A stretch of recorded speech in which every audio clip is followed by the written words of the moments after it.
My name's Aaron. Welcome back to my channel. How are you? I'm fantastic and I'm doing really well. Today I am reviewing Gisada from Switzerland Ambassador Intense. And the Ambassador Intense is renowned for its timeless elegance. This fragrance transcends occasions and accompanies you from day to evening. Crafted for those seeking self-confidence and a fine experience, Ambassador Intense is designed to leave a lasting impression. Top notes are licorice, Guatemalan cardamom, nutmeg, incense, pink pepper, mandarin, bergamot, lavender, ginger. Oh my god, this is just going on.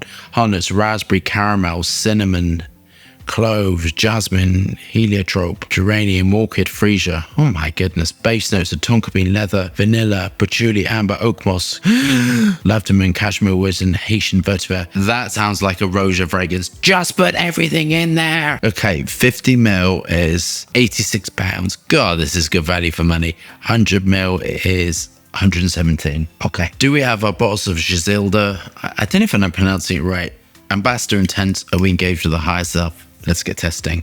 Plastico cap. The formula is thicker, heavier, the viscosity different because it's hitting the top of the collar running down, which could potentially cause problems. You can just see it's the thicker formula. Oh, this is the problem with high concentrated perfumes, thicker perfumes. You kind of get the mechanical sort of problems that go along with the fragrance. What am I expecting? I'm kind of expecting similar but stronger to the Gisada normal Ambassador. So I've actually got the normal Gisada on here and I've got the intense one here. I bet you there are people out there that say this is like Sauvage Elixir. I guarantee that it is not. I've got it somewhere, but it's not. But I bet that's coming up. There is a similarity, and that is the spices in there.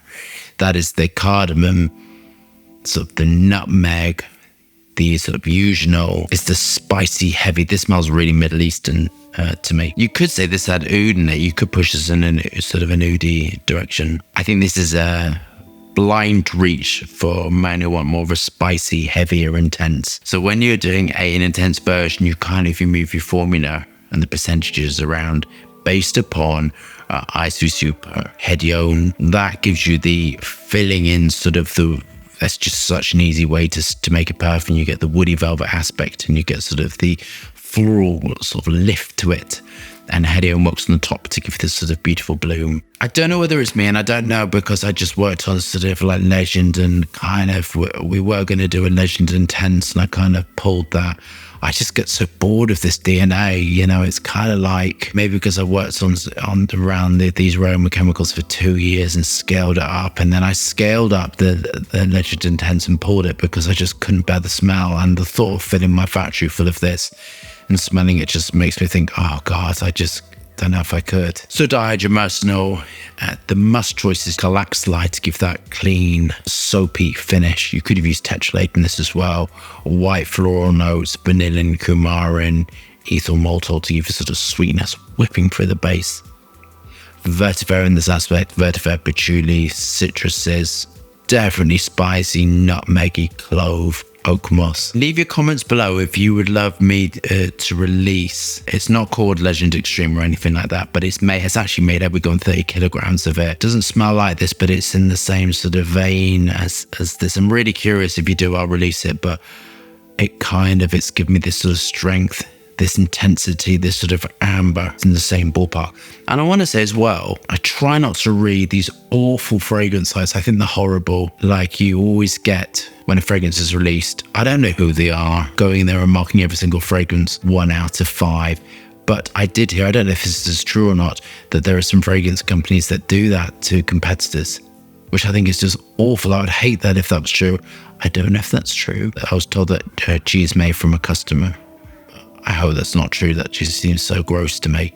But all of that sort of marking, I think, sort of gross and disgusting. And I just don't really have time for the fragrance sites, to be honest. They don't verify anything, and just anyone can go on there and write anything and trying to destroy the perfume world, which I think perfumers are like rock stars to me. It is a really hard job, an insane, difficult job. It takes You got to work on things daily. Very difficult. Always got to learn. Always got to do stuff. But anyway, back to this fragrance. I love the vetiver, patchouli, citruses, spiciness. I think there is something really classical about that. This feels slightly older than the Ambassador, but it feels much, much stronger, much, much more intense. It is really giving intensity. Onto my final thoughts. So what I love about this is the wood aspects to it. I love the wood, the vetiver, the patchouli, the spices, the clean floral notes, the application of ambers, wood ambers, the aroma chemicals, the way it's been constructed. It smells so familiar.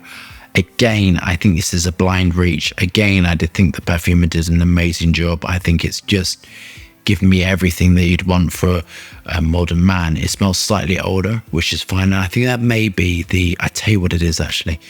It is the oak moss raw materials mixed with the spices. That is kind of giving me Kuros vibes with the patchouli. Kuros to me is always like quite a dirty smell. It's really classic, but it does smell sort of quite dirty and classic and timeless. But the oak moss mixed with fusion oil and sort of cinnamon notes just make me think of sort of the 80s and 90s.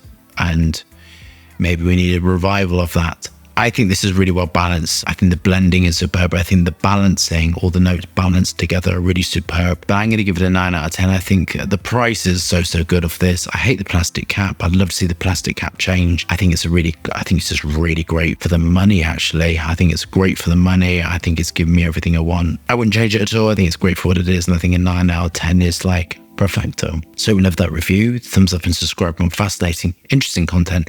Lots of moving hands and lots of fragrance views. Hope you're staying safe and well. See you soon.